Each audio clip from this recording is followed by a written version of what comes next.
is Dr. Bev Knox, and you are listening to my psychology tutorials.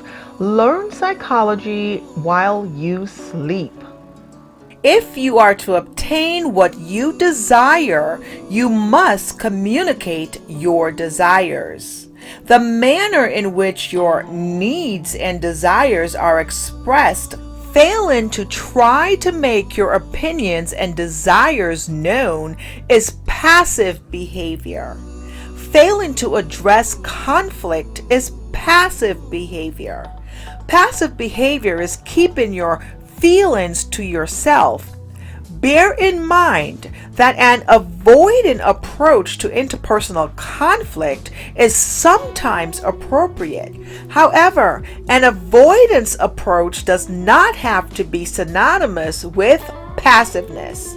It is possible to be assertive even in those situations in which you have chosen not to engage in conflict or not to negotiate. Aggression comes in two styles, passive and hostile.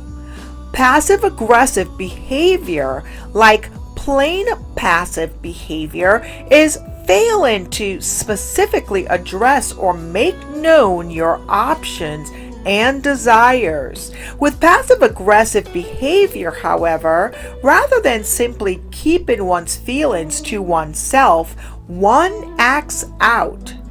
Fears, frustration, and anger are expressed in indirect actions such as sarcasm and other signals intended to be subtle expressions of conflict, dislike, disrespect, or disapproval.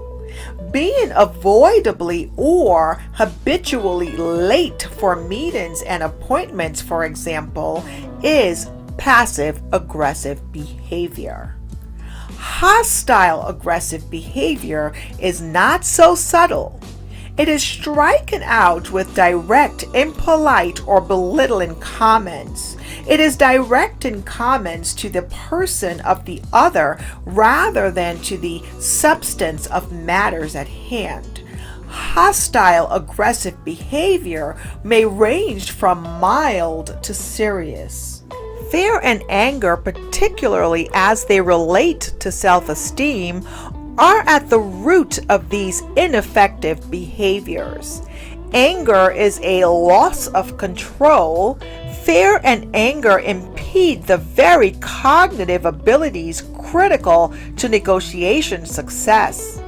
Anger management and self-esteem building exercises are helpful in beginning to develop assertive behaviors. Assertive communication is the foundation for persuasive argument success.